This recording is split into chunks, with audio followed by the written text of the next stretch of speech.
everybody, what's happening? I'm Tommy, and you were on the Lifeboat. Brock Bandy, good to see you. Raspberry Beret, how are you? Kristen Melinda is here. Hello, Diane. So there's a lot that we're going to cover today. I'm going to start with, unfortunately, Tommy Lee Jones lost a daughter. Her name is Victoria Jones. She was 34 years old, and she was found dead on January 1st, 2026 at the Fairmont Hotel in San Francisco.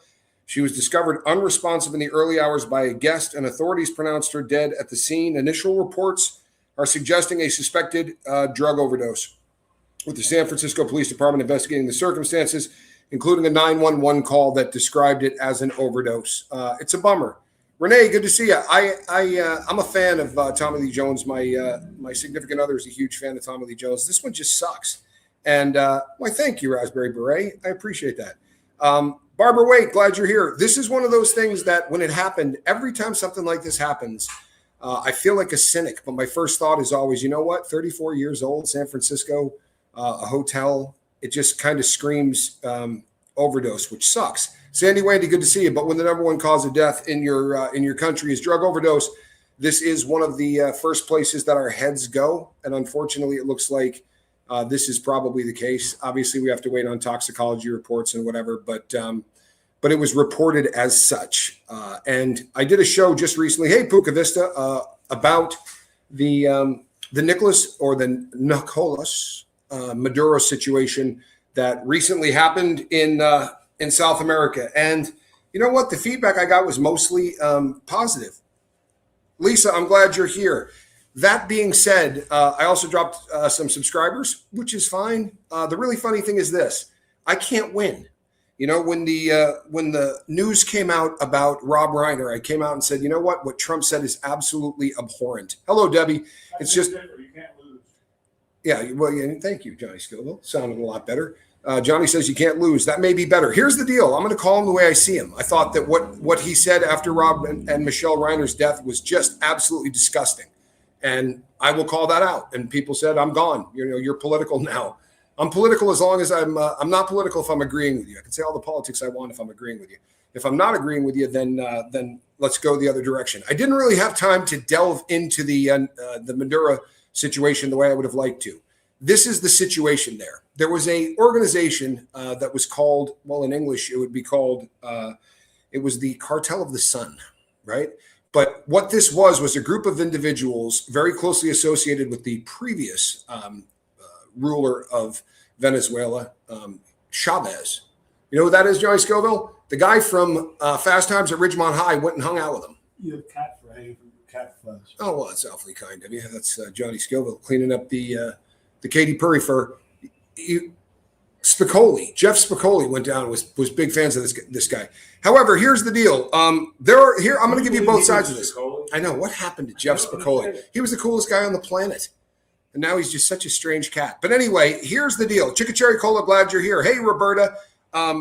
Here's the deal, man. He's one of the coolest things to happen in a hot minute out of this whole situation is Elon Musk did what he always does, and he took Starlink and parked it right over the top of where they're at in South America, so that all of the news that isn't getting out, right, because they do everything they can to control the narrative, till you pop Starlink directly overhead, and then people in the street can take their cell phones and do exactly what I'm doing right now.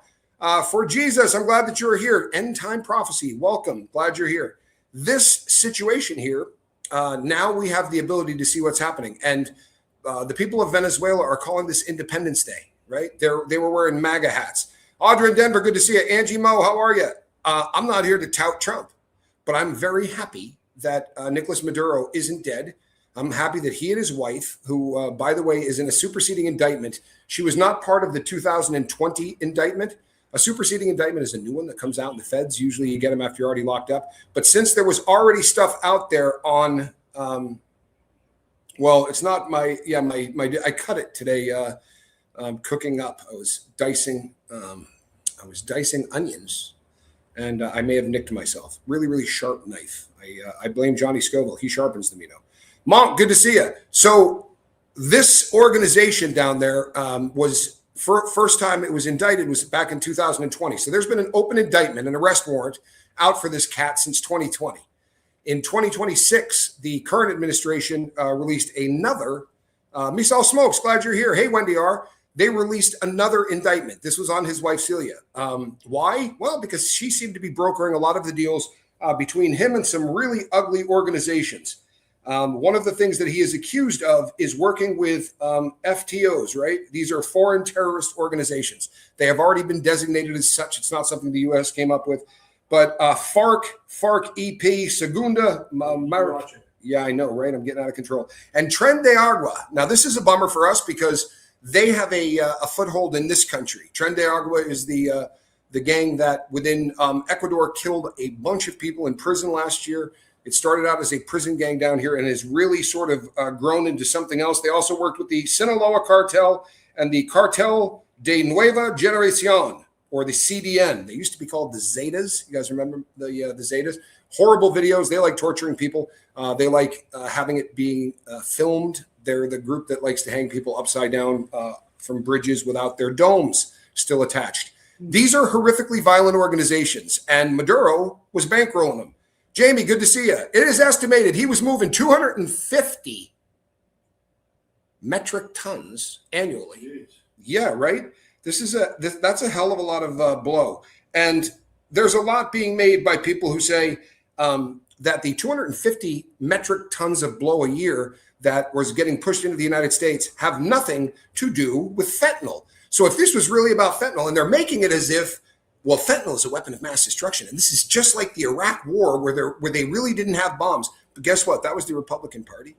And I've been all over it. I'm one of the guys that came out and said, hey, they hired a firm out of New York to bullshit all of us into believing that children were being plucked out of incubators and kicked around like soccer balls. It never happened, right? There's been a long history of this kind of stuff. If all they were doing was 250 metric tons, right, that would be, we're talking about 250 times 2,000 pounds, give or take. That's a shitload of blow. And in the process of doing this, they also did some really funky stuff. And this is where the wife comes in. They were doing things like selling diplomatic immunity, right? Making diplomats out of drug dealers. Now, that may not sound like that big a deal, but let me tell you what that means. Hey, Just Joan, it means, hey, Jeannie Hansen, I'm glad you're here. You could get on an airplane and they give you what's called a diplomatic pouch. This is a small little thing, might be 12 inches by 12 inches. In some cases, they're slightly larger, but you can put whatever the hell you want in it because it cannot be searched. So if you just want to carry, a kilo of blow and you got 5 guys doing it, no problem. Bring it to the States. You're not going to get in any trouble. They can go in and out of any place with that kind of a passport, right? That's pretty rowdy stuff. And yeah, they're drug runners. And the fact is that a lot of that government came from gangs, came from straight gangs. And Maduro allegedly was running, right, the Cartel de la Sol, right, the Cartel of the Sun. This was him. And it was in conjunction with a bunch of people who decided that they were going to open up to allow anybody in South America that was trying to move blow to go through them. They would seize drugs and then resell them. They would seize drugs from other organizations that were trying to move stuff through their country, and then they would just put them on military planes, including a load that was so large going into Miami that I swear to God, it's not even worth reading out loud because no one will believe me. But let's just say that they had an airplane with about 500 tons of blow on it. Most of this stuff doesn't end up directly going into the United States. It goes into Mexico. And the ability to move that cocaine is what fuels these cartels to do things like purchase large amounts of chemicals from places like China and North Korea and India, where they can then start manufacturing drugs like the one that just took out Tommy Lee Jones's daughter. It doesn't have to be fentanyl, right? It can be iso or phytonitazines. But what it is really cheap manufactured opiates, as opposed to having to grow miles and miles of poppy fields like we did in Afghanistan. It was a whole lot easier to just start cranking the shit out. And the dangerous thing about that is, and I've said this a lot, if you've been on my channel, you've heard me say this a lot, but the poppy can only get so strong, right? Let's say the strongest possible smack you're going to get your hands on is 100%. So if the poppy could grow to 100%, it can't ever grow to 200%. However, if you're making this stuff in a lab, you can just keep doubling the strength anytime you want. You just have to change the recipe slightly, and you can continue to make this stuff stronger and stronger and stronger without having to get more raw materials in order to do it. That's a terrifying thing. Hello, DNV. That is ugly. It is ugly by, this is just, so Renee B says, I've been following news from Venezuela since Chavez came into power. Then you've been following this for a long time. This has just been plain ugly. They took a country that was one of the gems on this entire hemisphere, right? Unbelievable beef, unbelievable natural resources, including really, really large reserves of oil. And when he came in and took over, so many lives are destroyed. Honestly, I think more about the lives destroyed, the number of people that are in prison because of this poison, the number of people that are dead, and the number of people that aren't dead, but who have to do this stuff virtually every single day. It's a sort of chemical warfare, says Michael Bragg. It is. And when you go, well, these guys don't have anything to do with fentanyl. I mean, they're lying to us. If you listen to the names of the people that they're working with, of course they have something to do with fentanyl. Right? The cartels that they were working with one-on-one, like the Zetas, formerly known as the Zetas, or any of these large, cartels, the Sinaloas, these are the people pushing the dope onto the street.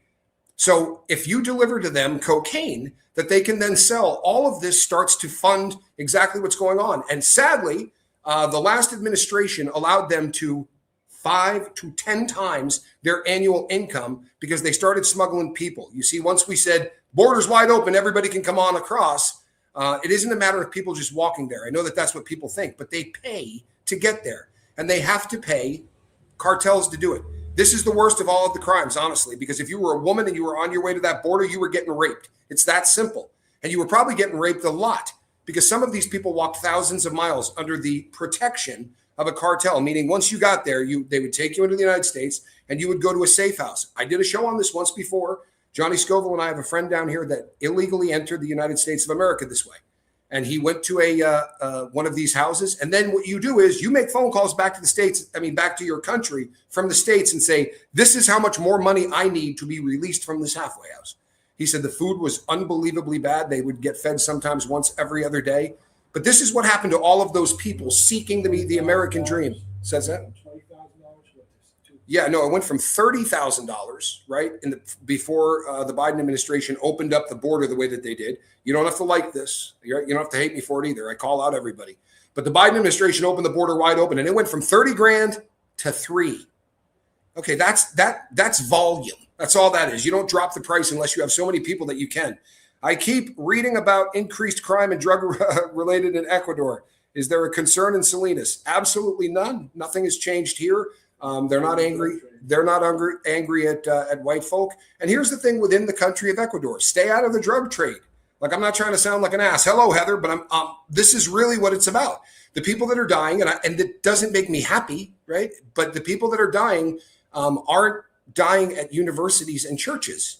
These are people that are involved in the drug trade. Now, sadly, if you do research on this, Tren de Agua started to go up to people that were fishermen and started to terrorize these people and their families into making fishermen start to transport drugs from the shore to larger boats and that kind of thing. And if they said, you know what, I'm not doing this, they got killed. And that's a crying shame, right? Now, where does the other side come down anywhere on this, right? Because there is another side.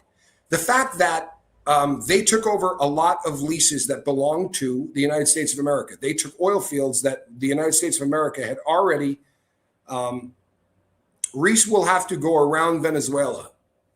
So if you pray, pray that she gets a nice eventless flight.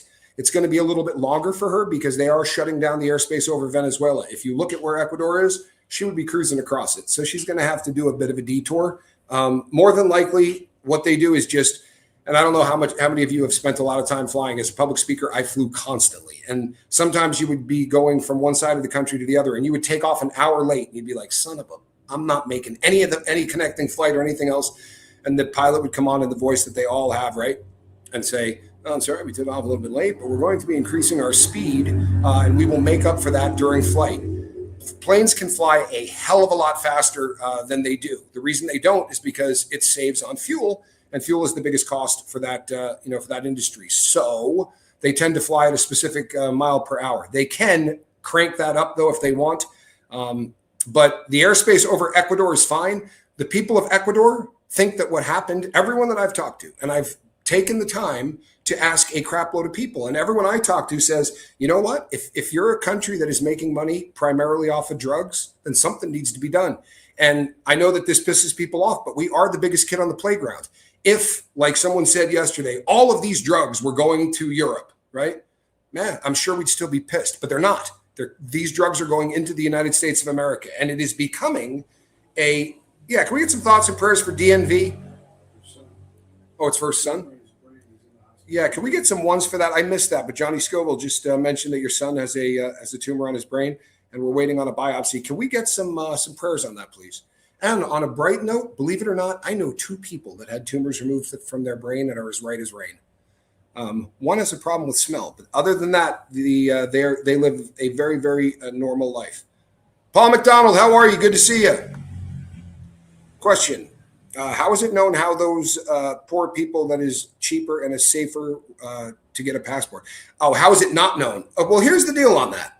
What they hear is misinformation, right? They hear of people that sneak across the border and live there successfully and all of that, and they are told that it is a very difficult process to show up and say, I want to move into your country. And the truth of the matter is, it might be. I'm sorry, but that's the truth. We have different forms of visas in the United States. And if you're going in there to work in a specific industry, there are visas that are more open. If you're going in there and saying, I got no skills, I'm showing up, by the way, I just got out of a prison or a mental institution, right? You're probably going to get turned away at the border, at least today. We weren't turning too many people away from the border during the last administration. I did a show on this. I put all of the numbers up. These are not fallacies. These are absolute statistics. Same statistics, by the way, that both parties use. And it was hellacious. This is why the former socialist mayor of Burlington, Vermont, Bernie Sanders, left the Democratic Party. He said they lied to me for the entire time I've been in there because they used to say, you can't just throw a switch and stop illegal immigration. But Trump did, whether you like him or not. And right now, I'm not a fan. I'm a fan of what he did in Venezuela. You know, it is okay to say, I like what this person did then, and I hate what they did then, right? That's okay. Unfortunately, we now live in a place where you got to go all in with everything, right? Anything this guy does is perfect, or nothing that this guy does is any good. And that's a dangerous place to live. Are there many people from Venezuela in Ecuador? Yes. And I'm not trying to sound like a jerk, but because of what has happened in Venezuela, Ecuador's largest problem with illegal immigration comes from Venezuela.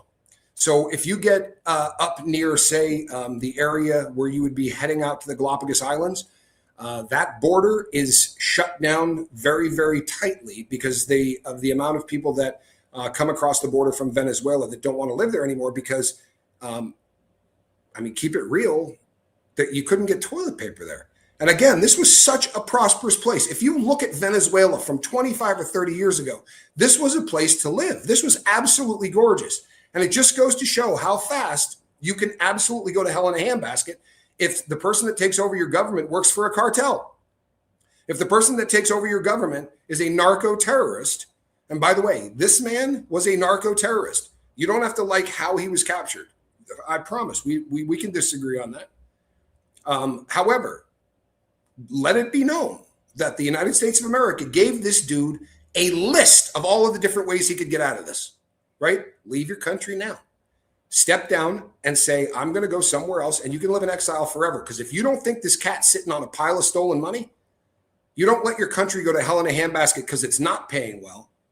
He's making positive steps, and he's been stable since we were admitted on Monday night. Well, thank God for that.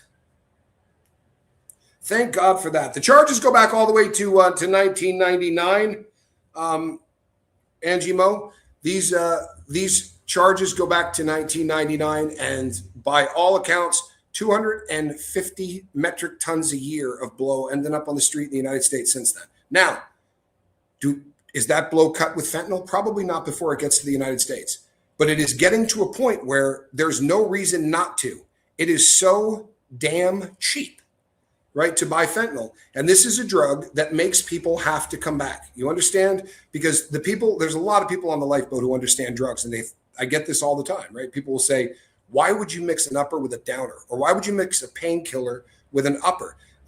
Truth be told, there's a lot of speed in street cocaine because when the time comes to cut it, cocaine is a far more expensive drug than speed, right? It is a far more expensive drug than fentanyl. So if you take and you put cut, right? The term is they'll say they'll lay it on top. They'll lay two. You could take a kilo and put a pound on top of it. And that pound will have something like inositol, which is just a worthless powder that isn't going to do anything to you. It's a dietary supplement, or vitamin B12. Then they're going to mix into that something that's going to numb you up, right? So the Coke you do is like, you see it in movies. It's like, I can't feel my entire chest. Well, Novocaine will do that to you too. Then they put in, and they used to put in a little bit of PCP, believe it or not. I've told the story on here before where he took power in 2013, Puka Vista. Was that the question? Well, I thought the question was, so he was head of this cartel allegedly since 1999. I think the bigger picture, drugs are responsible for such tragedy and violence. The only thing necessary for triumph over,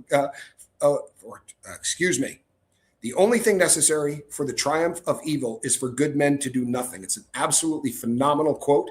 And it's the truth. And you know what? Every once in a while, when you're the biggest kid on the friggin' playground, you got to punch someone in the head who's acting like an asshole. It's not a popular thing, but God help us. If nobody does, right? If we do the let everybody just live and let live, then what you end up with is the number one cause of death. Sorry? It's good men doing nothing. Yeah, it's good men doing nothing. What you end up with is the number one cause of death in your country being overdose. Hello, David. How are you? And on top of that, right?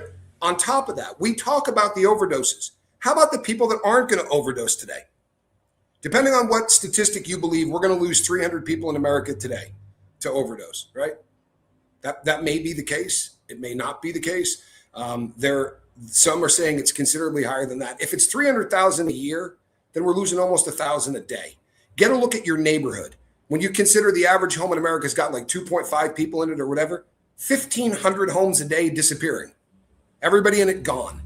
When you start thinking about that, that's painful. But think of all the people that are still sticking around, because all of them have to come up with the money to go buy their drugs. And I am a living testament to what people will do to come up with money to get drugs, right? They'll rip off stores. They'll rob grocery stores. They'll rob hardware stores. And I don't mean running in with a gun. I mean boosters. They go in, shove 4 things down their pants, and run out the front door. We're both doing very well. I was doing better a couple of days ago. The Reese leaving is going to be a bummer. And listen, just real quickly, I'll probably go over this about 1,000 times, but people have asked about photos and info and things like that. I'm a really private guy. And I think that if we've learned anything, it's probably that the more that we share every aspect of our life, the more that the hatred and the venom on YouTube crawls into that life. And I don't mean any of you. I just mean that as for me, I love her, and because of our past, I'm not going to do anything to make it worse. And the more I share, the more chance it has for people to sling shit and hate. And simply, I'm not going to do it. His drug network killed more people than 9/11 and his other projects during Osama bin Laden. Yeah, I mean, absolutely. Look, if you want to keep it real, the drug overdose epidemic in the United States of America has killed more people than every single war we have been in combined. Wrap your dome piece around that. So 75 people allegedly got killed during this attack. None of them happened to be people from the United States. They were guarding a tyrant. They were guarding a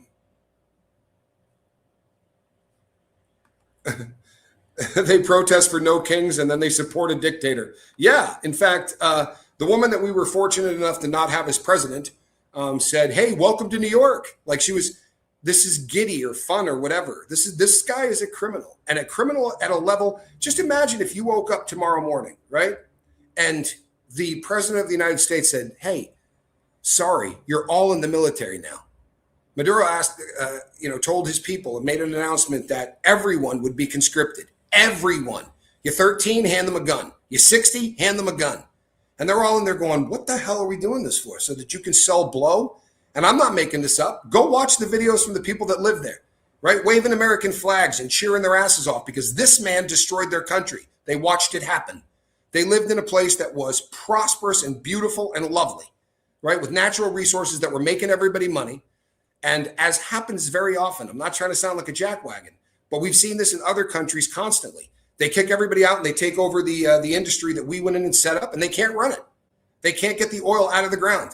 When Ronald Reagan was president, the Russians grew more wheat than we did, but they couldn't cut it down and get it into a barn because they lived in an economy that didn't crank out, huge Caterpillar combines, like they were Chevys.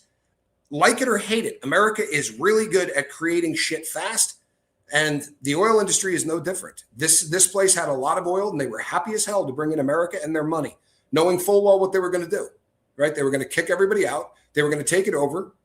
And then they were going to sell that oil to our enemies. And I'll tell you what, if I'm the guy on the playground and you start selling the stuff you stole from me to the people that I don't like, I'm going to crack you in the head. I'm sorry. It's amazing that we were able to do what we did without going to war. Now, I saw somebody in here that said end of time.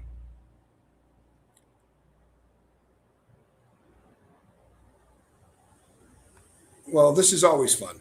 The president of the USA has a long rap sheet. A rap sheet, for the record, is something that you've been convicted for. I have a rap sheet.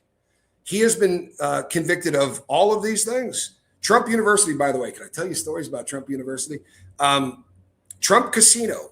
Are you referring to the fact that he filed bankruptcy?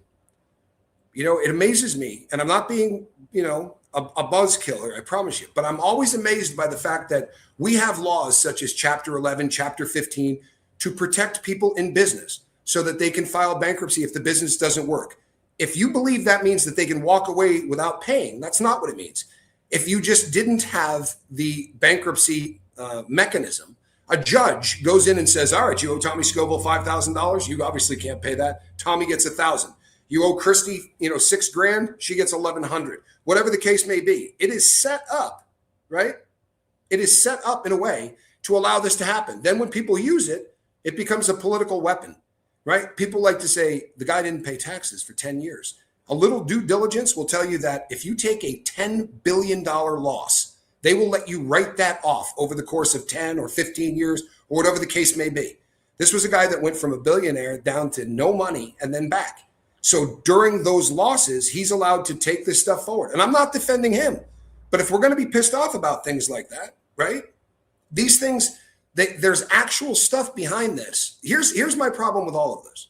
My problem with all of this is that just like the case of Nick Reiner, just like the case of P. Diddy, put a 2 in the chat if you've seen any videos recently about how many new cases are coming out on Diddy. There aren't any. If there were any new cases coming out on Diddy, I would be telling you about it. So here's what's happening in the Diddy world, since we're talking true crime and shit that just gets lied about.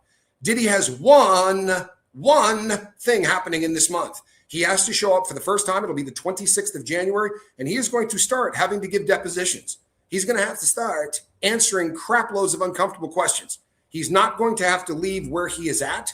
He is going to be able to do it from a multi-purpose room. They call them MP rooms. He will sit just like I'm doing with you right now, except the people he's talking to will be looking at him. It's very much like Skype, but it's done in a little room. They're making arrangements for that to happen.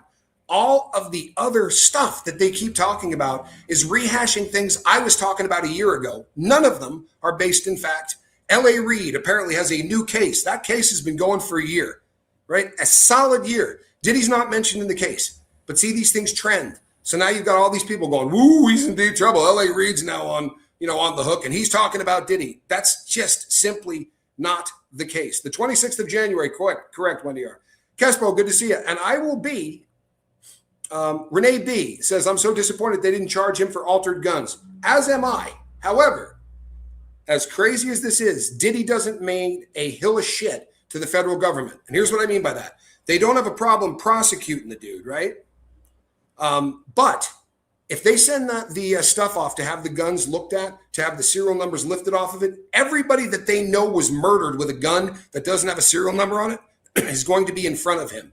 Every gun that they know was used in a rape, used in a burglary, used in a crime, not found in someone's house. But if they know that the gun was used in a crime, or they pull over a felon, a convicted felon that has that, all of those guns will be before him. There are times that it could take a year for that to happen. I don't know whether or not they'll ever charge him. They very well could. There's still a lot going on. There is a case that is being investigated in California that Diddy may or may not see charges for. I'm not a big supporter of him either. To be honest with you. But I voted for him for one reason, and it had a lot to do with what he did a couple of days ago to Nicolas Maduro. I wanted to see drugs stop getting into the United States because it is destroying our number one resource, human beings, right? The number of people that go to prison for the rest of their lives who are absolute geniuses, I know one of them. And they're never going to be able to get out in many cases to do anything to help the general public. There are still people that believe that Trump said there were great people on both sides of that protest and never have heard the end of the sentence. Go and get that and watch the real thing, where he said, obviously, literally, the next thing out of his mouth was, obviously, I'm not talking about white supremacists. But if you edit shit right, then the dumb general public, no offense, but the dumb general public will just continue to repeat the same line of shit for forever. The Russians interfered with the election. No, they didn't. It's been completely 100% debunked. Is the guy a good dude? I don't think he is. I don't. I found some stuff on him that makes me sick. Like he took a mistress on a vacation with his wife skiing once. That's disgusting. That is absolutely beyond disgusting. There's a lot about the dude. He said some really foul stuff on an open mic, but the options were him or Kamala Harris. And not for nothing, I don't think that woman stops drinking. Seriously, ever. Go back and watch some of her greatest hits. That woman's a genius. I mean, those were our options. And I had one issue, and I've said it from the day I started the Lifeboat. I don't vote for anything else. I vote for who's going to stop drugs from coming into the United States. That's why I voted for the cat. Would I want to sit down and hang out with him? I would not. Did I work as a speaker for Trump University? I did at one time. Everybody did at one time.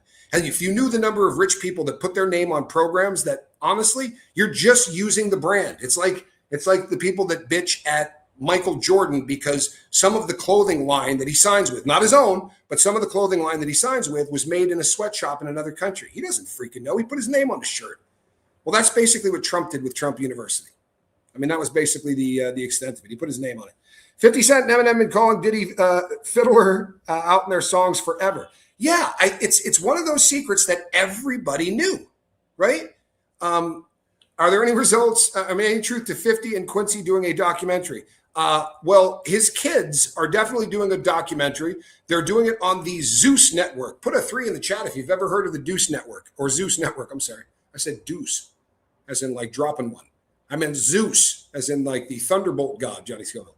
The Zeus Network. I'll be honest with you. I've never heard of the Zeus Network until his kids allegedly came out with this. They want to give you the other end of this. Well, is it?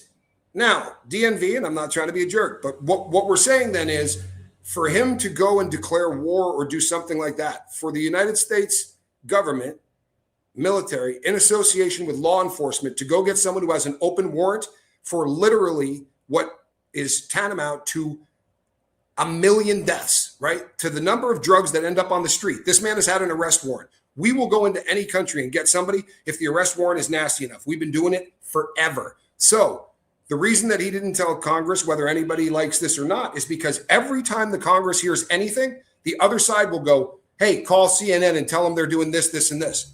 This has been going on since the first guy time this dude was in office. 50 Cent and Quincy Brown, new documentary apparently on Kim Porter. I have not seen that to where it is documented. Now, that very well may be the case. I cannot believe that Netflix will not offer Diddy and his producer, his director, a shot at a season 2 because they killed it. I mean, this thing was number 1 in 18 or 19 countries for weeks on end. It outperformed damn near everything that Netflix has done. So I would say there's a real good chance they're going to try to get him to make another one. And that would be a good one. If he decided to focus in on Kim Porter, look, he does not like Diddy. I think we've made that really, really clear. And people go, yeah, well, he had a girl named Daphne, and Daphne is the mother of his kids. If the mother of my children got hired by P. Diddy to be a sex worker and then the world found out about it, I'd be a little salty. And he has the money. He has the name. He knows a lot of people in the industry. And again, this is no different than Trump University, if you want to know the truth. 50 didn't have anything to do with that documentary. I mean, honestly, he didn't. If you think he was sitting behind the camera, he wasn't. In fact, if you listen to Gene Deal, his former bodyguard, he was trying to talk to 50 Cent about going in there and being one of the people that could talk about Diddy in a way that other people couldn't. And let's be really honest, Gene Deal can. Whether you like him or hate him, he spent a ton of time around Diddy, and in situations that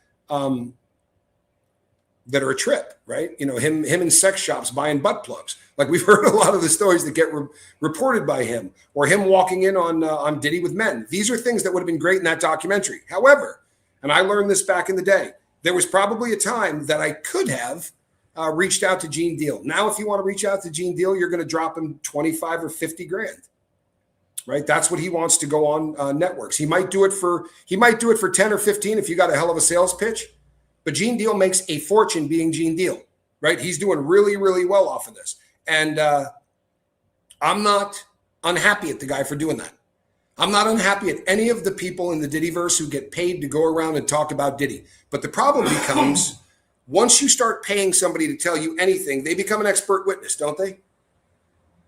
Right? Don't they become an expert witness? And if your expert witness isn't going to tell you exactly what you want to hear, you don't pay them and you find a different expert. So they have to start upping their game. And the stories that were told in the beginning by people that I had a ton of respect for, and I'm not talking about Gene Deal, but people that I had a lot of respect for in the beginning of the Diddy controversy were so wild at the end that it was terrifying. Something that has affected me most over the last year. Geez, I don't know if there's been anything huge over the last year. Well, my move to Ecuador would probably be one of the big ones. My rekindling with my relationship with Reese was a really big deal. Having her come down here was huge. Those have probably been the biggest things that have happened in the last year. Will he still have a music career? I don't know who the hell would touch him. If you want to go on the road, you don't normally put up your own money. And I got news for you. He ain't going to have any money. I did a show on this. You could talk about all of the things that are happening in his life. Here's what's happening in his life. There's about 100 lawsuits that he's going to have to drop in the ballpark of $5 million a shot on, right? And that's without settling. That's what he's going to pay his attorneys. Then he's going to have to go into court and try to settle. And whether this is fair, unfair, screw it, who cares?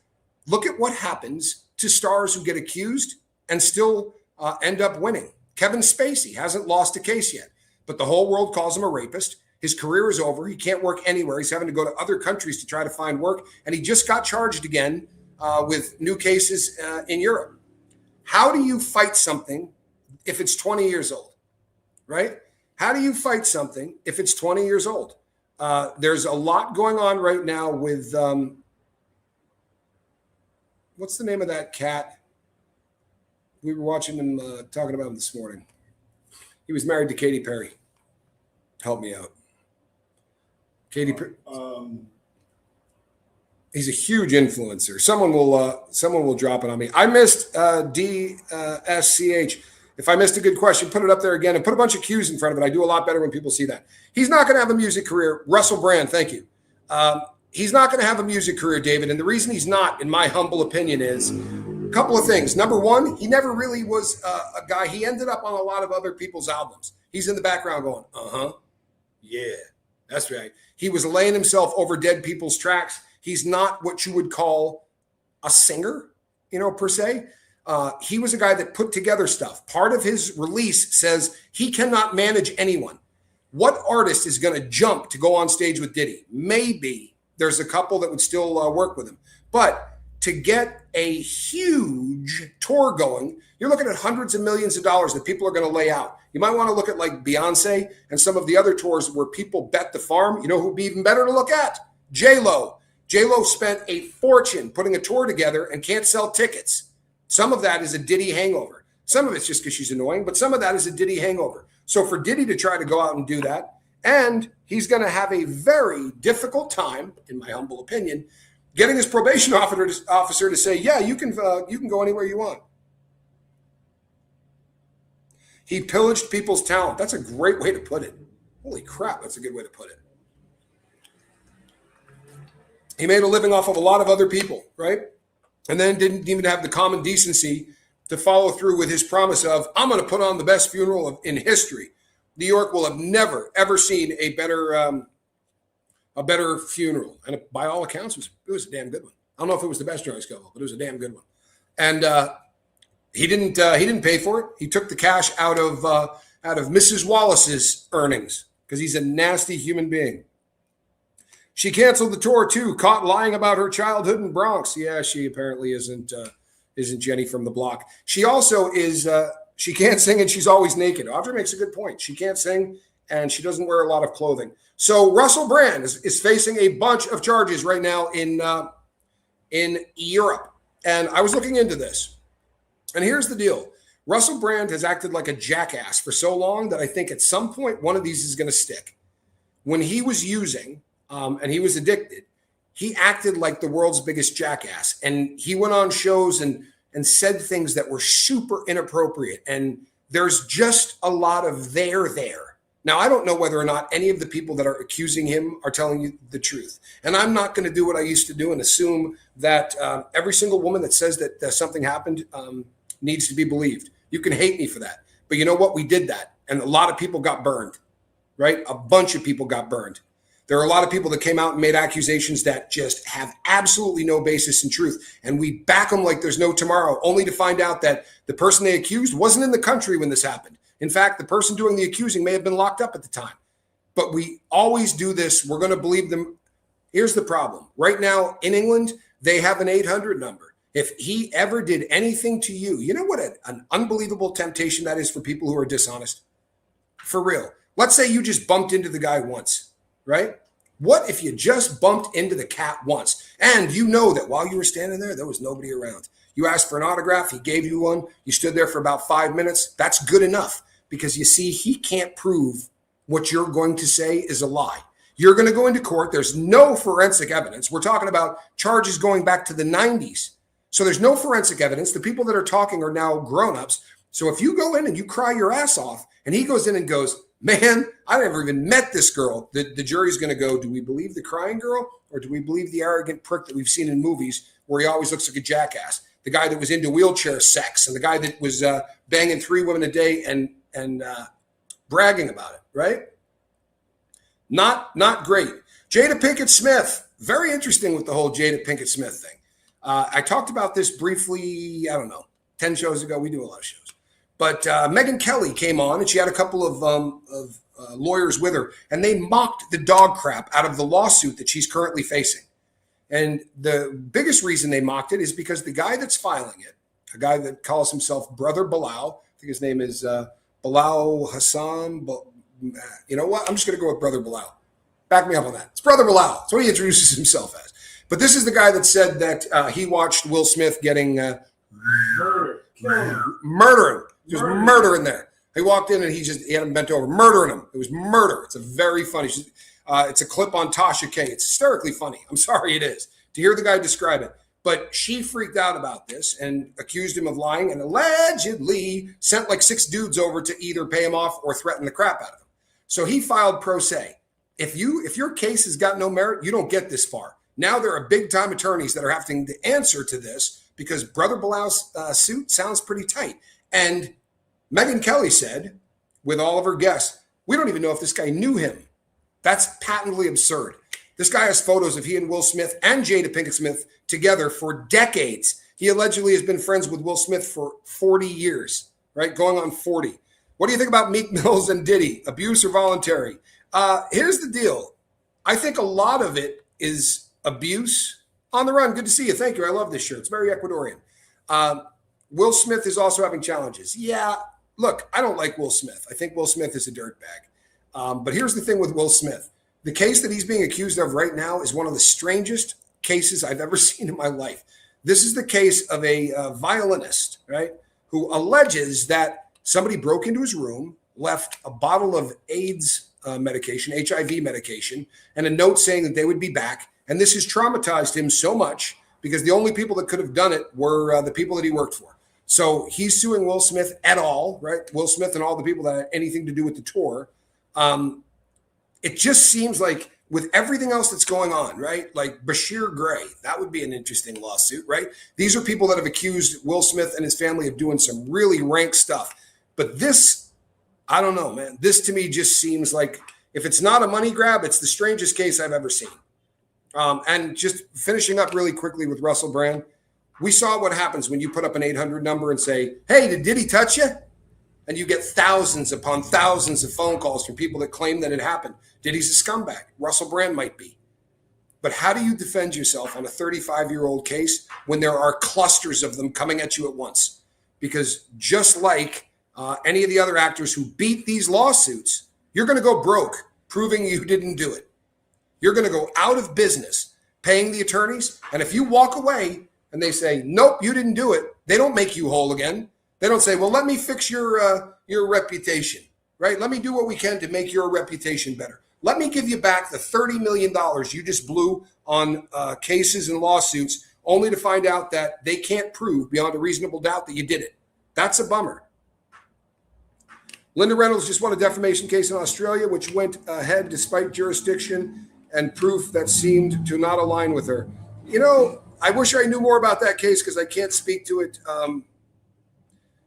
intelligently. Yeah, you know what? I watched a Will Smith movie earlier today. I love seeing Will Smith on screen, but I love seeing Ed Rooney, the guy that played the principal in Ferris Bueller's Day Off. That dude's a piece of shit.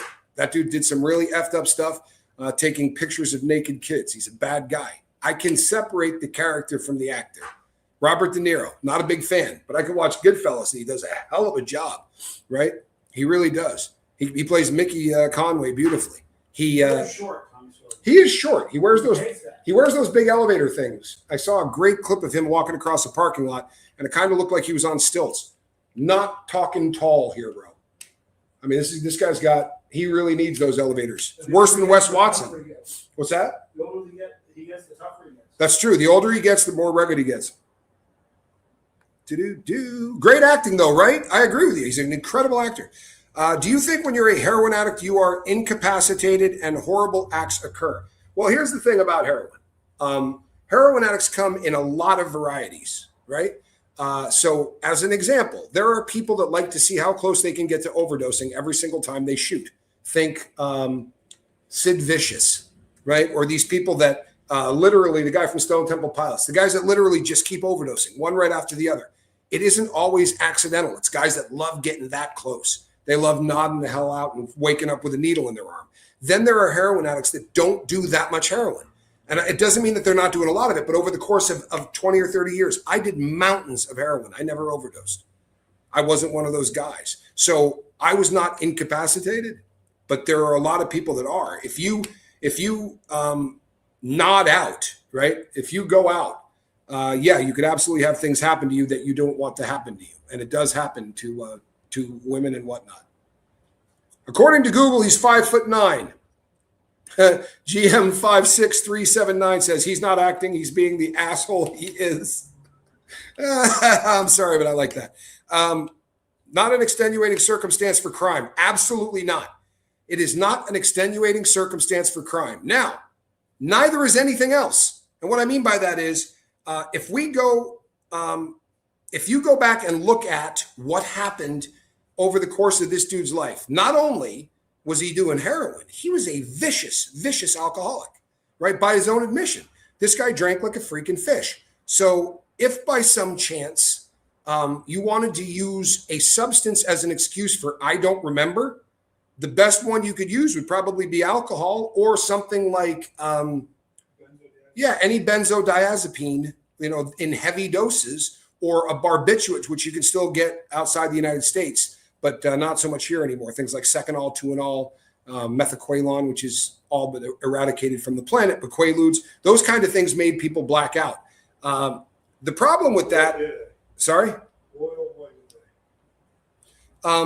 did they. I mean, you could lose days at a time. Rohypnol probably being the most famous of it, where it was very difficult to remember what you did the night before. Here's the problem. You go into court, and a girl from 35 years ago says, this guy met me in a hotel. He took me upstairs. He raped me. You come in and go, yeah, I was shit-faced. I don't remember anything. You're guilty, right? Her story is it happened. Your story is I don't remember anything. That's probably not a great defense tactic. And it's never, by the way, it's never an excuse. So there are mitigating circumstances. There are people that can go, he was so liquored up, right, that he wasn't in his right mind. It ain't going to get you out of trouble. That's the kind of thing you're going to drop at sentencing in hopes that the judge puts you into a alcohol rehabilitation program while you're in, and maybe takes a little bit of pity on you, thinking maybe, just maybe, this person is worth saving. What is it I don't like about Robert De Niro? Robert De Niro has become one of the most unhinged, right? He's a guy that politics have become his life. He holds press conferences. I shit you not, Johnny Scoble. The man held a press conference to go off about the Republican Party and Trump in particular. If an actor is holding a press conference to piss off half the country, look, you don't have to. Yeah, Trump derangement syndrome is a thing. You don't have to agree with who's ever in office, right? You don't. But if you're smart, especially if you're in entertainment, shut the F up, because you're going to alienate half of your audience. And if you were to say, I don't agree with some of what the guy does, right? That's not that bad, is it? To say the people that vote for him are idiots, you just alienated half of the people that can buy a ticket to your next movie. And you know what? Those people have long memories. So the last couple of films that the guy's been in have been flops. And that doesn't happen with a guy of his caliber. So now it's getting to a place where people don't want to take a risk on him anymore. So honestly, that's probably the issue. That but I don't like anybody that talks about politics. Whether you talk right, left, if you're an entertainer, this isn't what I'm not an entertainer, right? I don't do movie roles where you go, ooh, Tommy was great in this. And then I destroy what that movie is for you by coming out and saying, I think that prostitution should be legal in all 50 states, and that and drugs should be handed out at the hot lunch line. You look at the guy and go, damn, I used to love him. What an asshole, right? Dolly Parton. Spicoli, man, one of my favorite characters in movie history. Now I look at the guy and I go, he's not Spicoli. He's the guy that hung out with Chavez. Yeah, just act, Wendy R., right?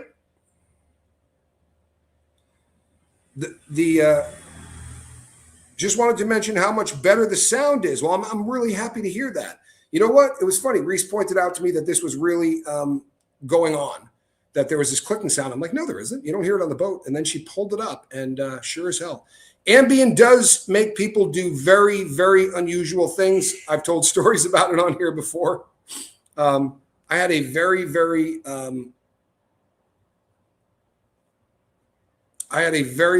funny story about that stuff with my dad.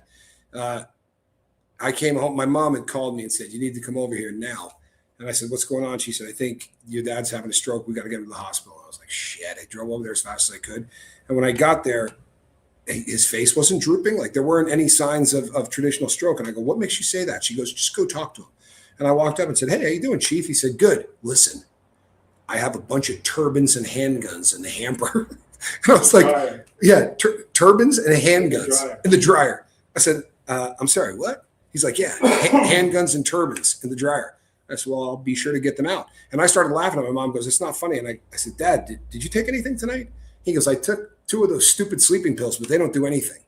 And I went, we're good. Just got to get him to bed. De Niro has become extremely outspoken about his annoyance with the hatred for Trump. There are a lot of us who dislike that man. Most of us don't shout it to the world. And I appreciate that, Just Joan. You know what? You didn't see me do a lot of shows on Biden when he was in office. I thought it was an absolute tragedy what they did to that man. He didn't know where he was in his second term. The Secret Service has come out, which I don't think they should do anyway, right? I don't think they should do it. But they have come out and said they had to help him get out of his closet on a regular basis. He would get lost in a walk-in closet. I don't know who was running the country, but he wasn't. And that's horrific. But I didn't come on here and mock the dude or scream to the top of the world. I do shows. And if I can back up the stuff that I say, I talk about it. If I can't. You never knew what entertainer voted for. You're absolutely right. Johnny Scoville says when we were kids, we didn't know who anybody voted for. And that's the truth. Every time one of those actors makes an impassioned rant, I lose all respect for said actor. They aren't any more intelligent or knowledgeable than any of us. In a lot of places, right? It's absolutely fascinating, right? Because a lot of times these people know a hell of a lot less about politics than you do. If you actually ask them to articulate a point, they can't. They join a specific team when they get to Hollywood, because if you go the other route, you don't get roles. And that's sad but true. And these are the same people that bitched about the blacklisting of communists. Now they blacklist people who are on the other side. It's the same shit. It's just, different crew, same stuff. People on Ambien drive, cook, and do many other things. Dangerous. Yeah, and then they don't remember doing it. Now, Ambien defense is legit.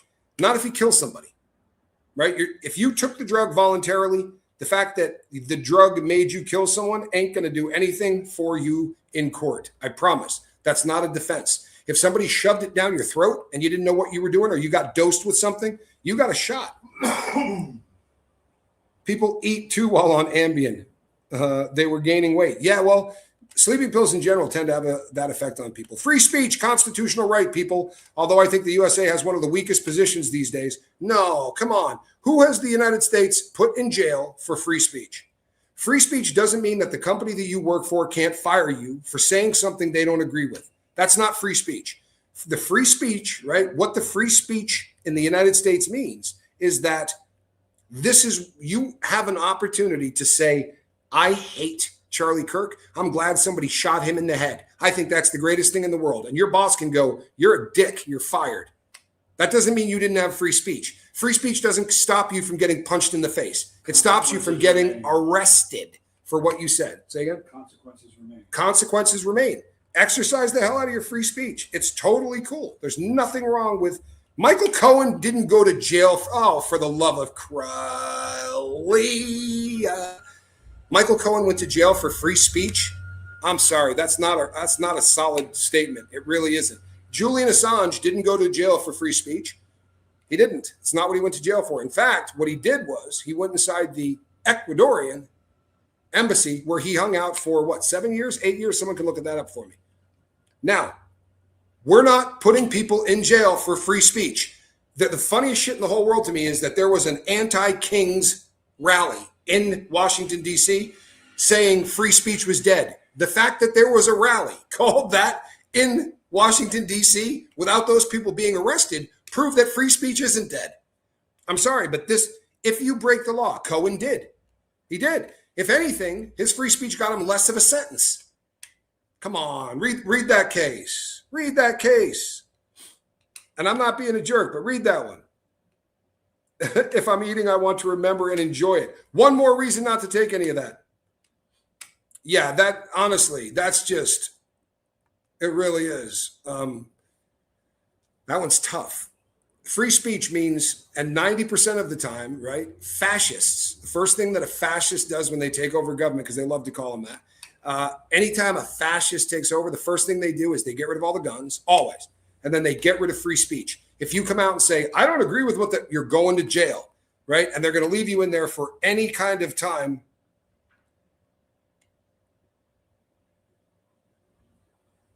Free speech exists. You can shoot me those transcripts because they're not matching the ones I read.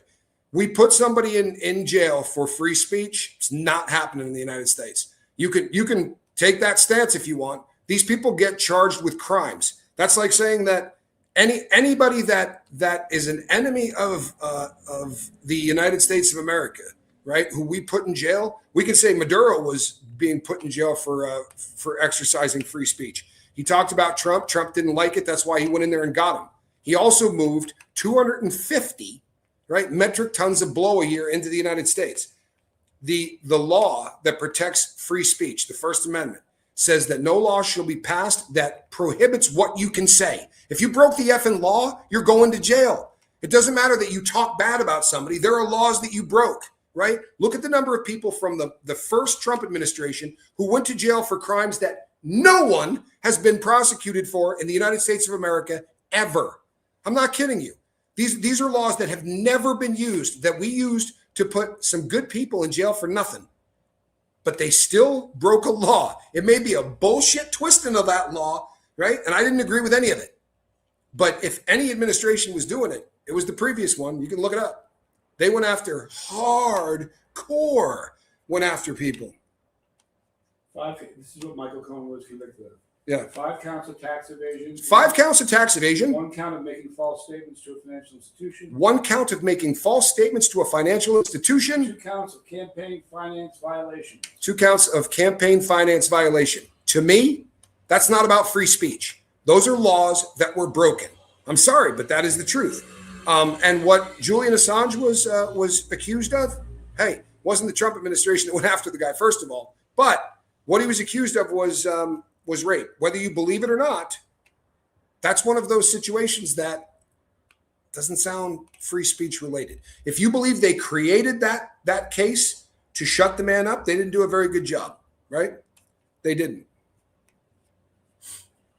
Yeah, that's what he was convicted of. If Christina, if you believe guilty too, and he pled guilty. If you believe that that is about free speech, I mean, that's all good. Yes, he spent his time in jail in London, but before that, he was in the Ecuadorian embassy for, somebody look it up, 7 years, 8 years?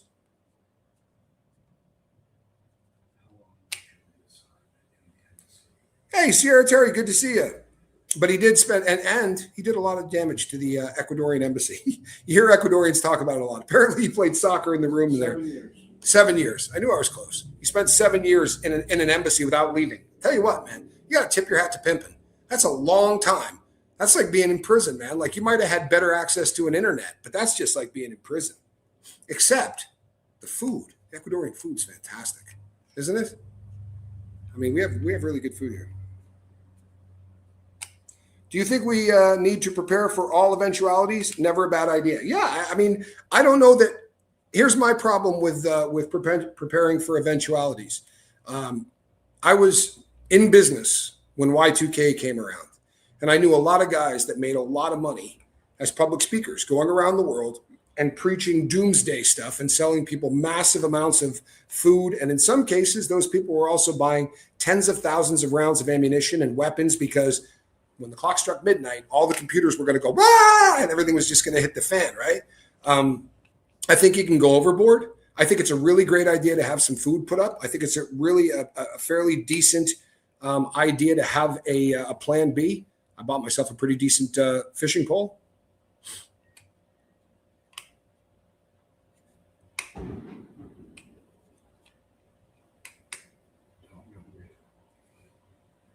Rob Reiner could not stand President Trump. There's a lot of truth to that. He made a documentary about him in 2024. Doesn't make him a bad guy, right? It doesn't. It just means that we didn't necessarily, like, I watched the documentary. I didn't agree with most of the points on it. Doesn't make him a bad guy. I think it makes him stupid. It doesn't. Being in his position, it's not smart. I don't think. Yeah, Johnny Scoville says I think it makes him stupid. He doesn't mean the stance. He means making your stance that loud as somebody that's beloved.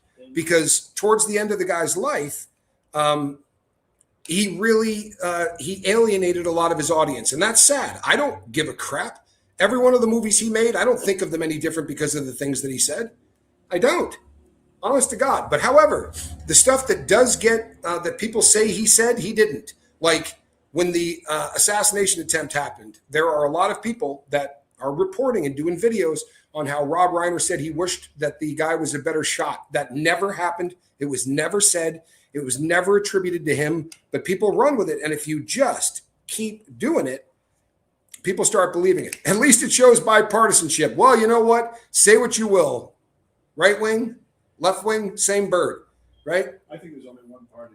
But I'm telling you, man, they're all in it together. Look, they all had the Epstein files. We can bitch about whatever party we want. They've had those Epstein files a long, long time. I stood up for Assange too. I'll be really honest. I stood up for Assange too. I am, but I'm also not always someone who just does something based on facts, and I'll admit that. For instance, Russell Brand.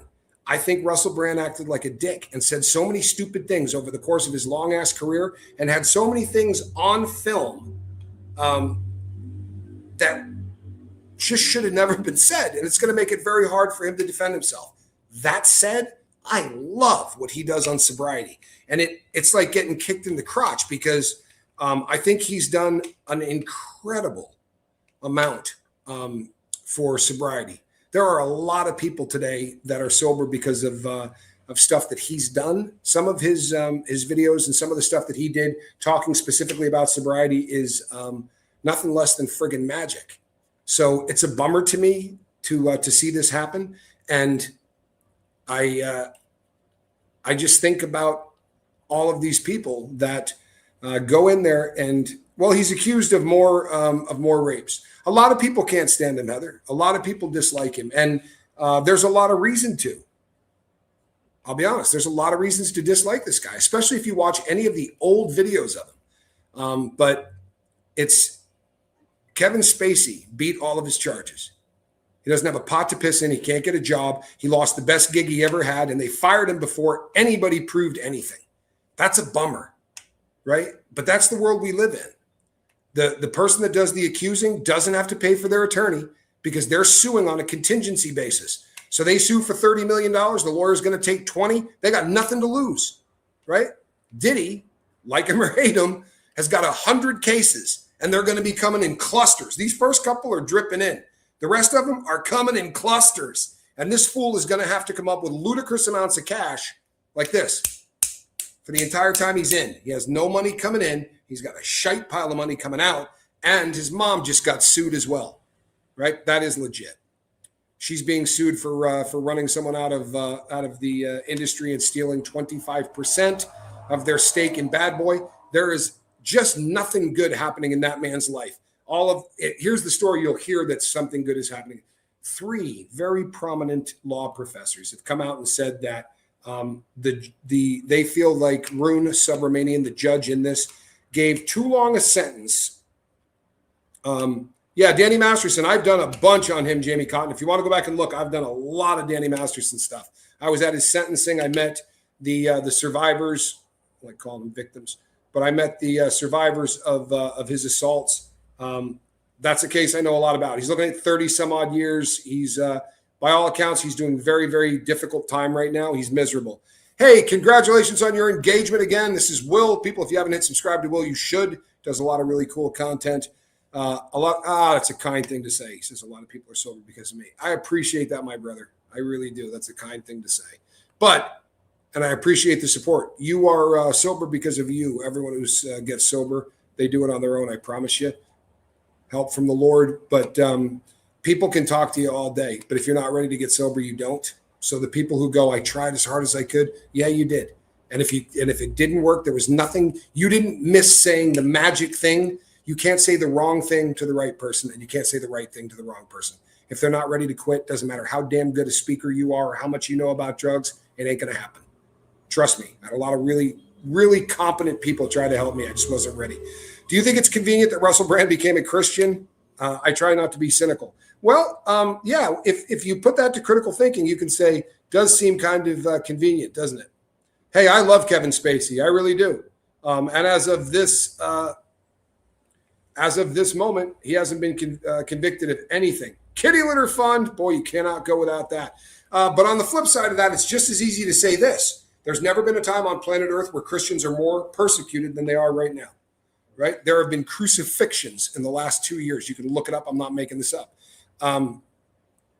This is so it's just as easy to go, yeah, the guy became a Christian. And look how they come out of the woodwork to persecute him, right? All of this seemed to be over until the guy decided he was no longer a drinker. And now a guy that used to be very anti-spoken about God has become a Christian, and people are shitting all over him. And there's a lot of famous people this last year who have become Christians, and they're all getting a lot of hate, which is a bit of a bummer. But this is a time where Christians are being persecuted. So is it convenient? Look, I did time in prison. So all of the people that I saw who became Christians, I was always a little suspect because jailhouse Christians sometimes are more full of, you know what, than anybody.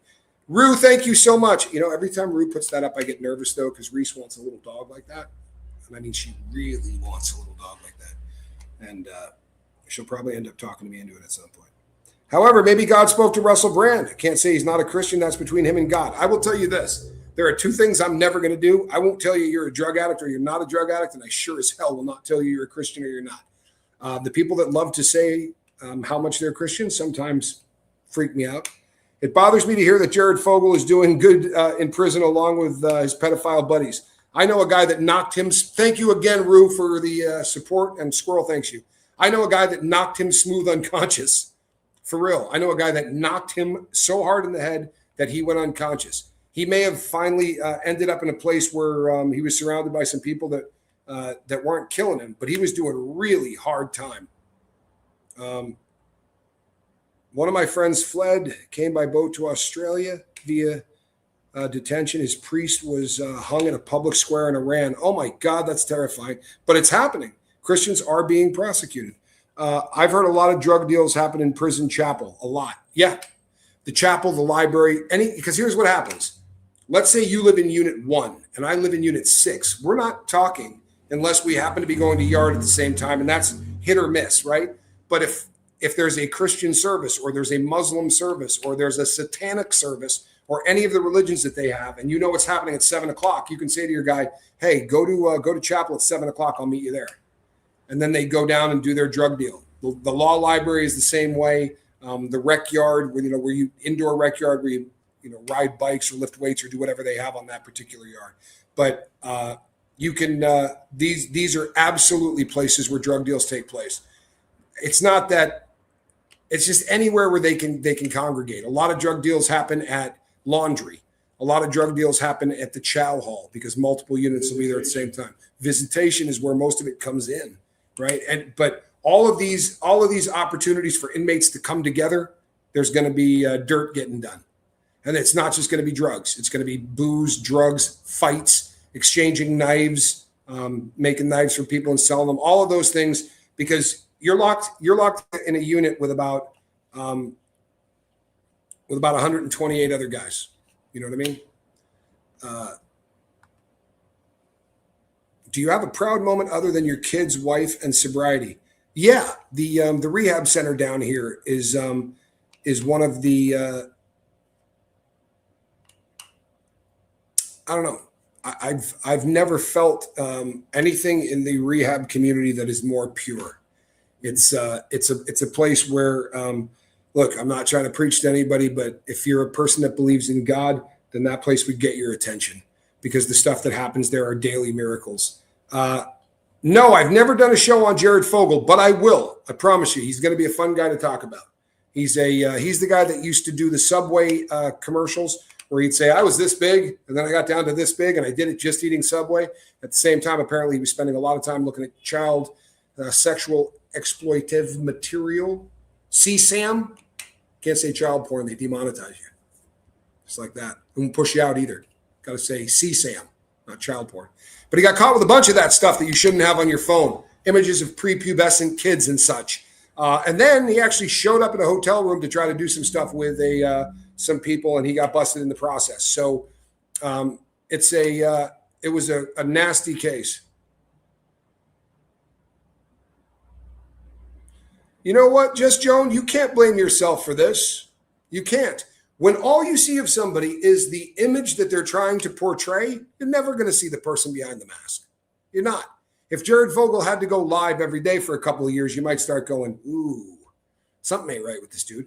But if all it is, if he looked creepy in one of the cuts of the ads, they go, whoa, do that again. The guy looked like a chomo. What the hell just happened? Is he staring at that young girl over there? But if you're editing stuff out, look, I've known a couple of famous people in my life, and I'm not going to out any of them because some of them you might love.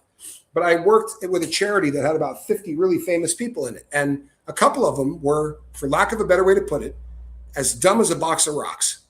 And if I told you their names, you would go, no, they're not. Oh, they are. We had to film things, and you would give them 4 lines. These are professionals. And you'd say, it's these 4 lines. And they'd go, okay, give me that line again. I've experienced that big time. You know what I'm talking about?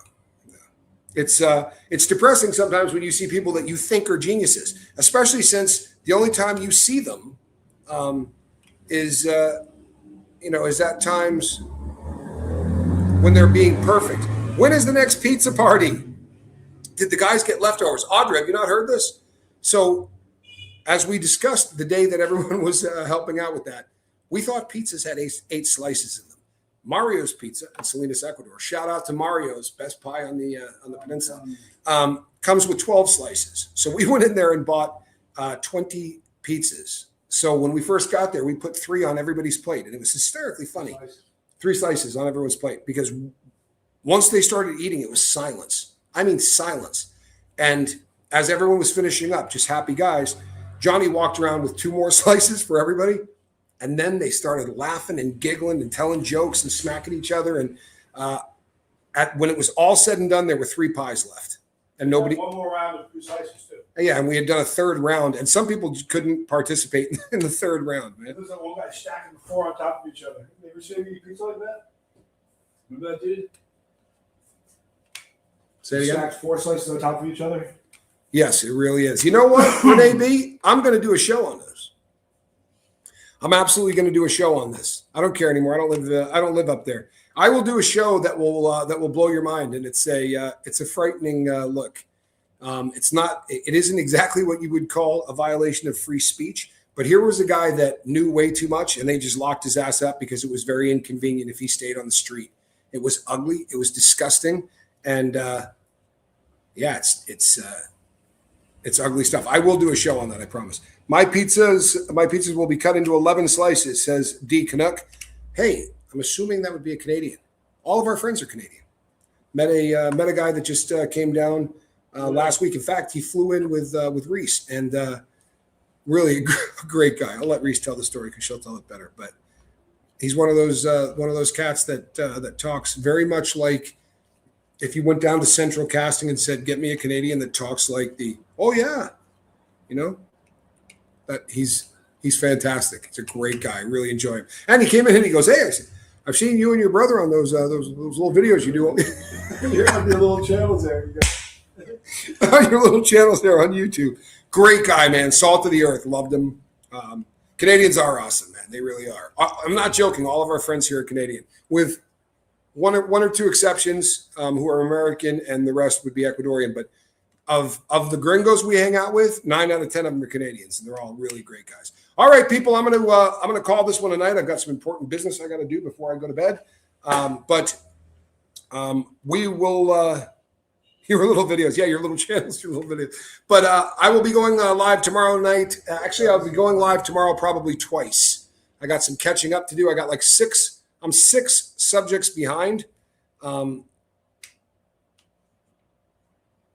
True story. I got a lot of subjects I'm a little behind on, and with good reason. I used my time far more intelligently. West Coast Fancy Nancy, great to see you. You have a great night. All right, people, between now and the next time I see you, put a smile on your face. I swear to God, it's just an easier way to live. Right? Am I wrong, Johnny Scoville? You're not wrong. You have a great night, people. I'm Tommy. See you on the next one. God bless.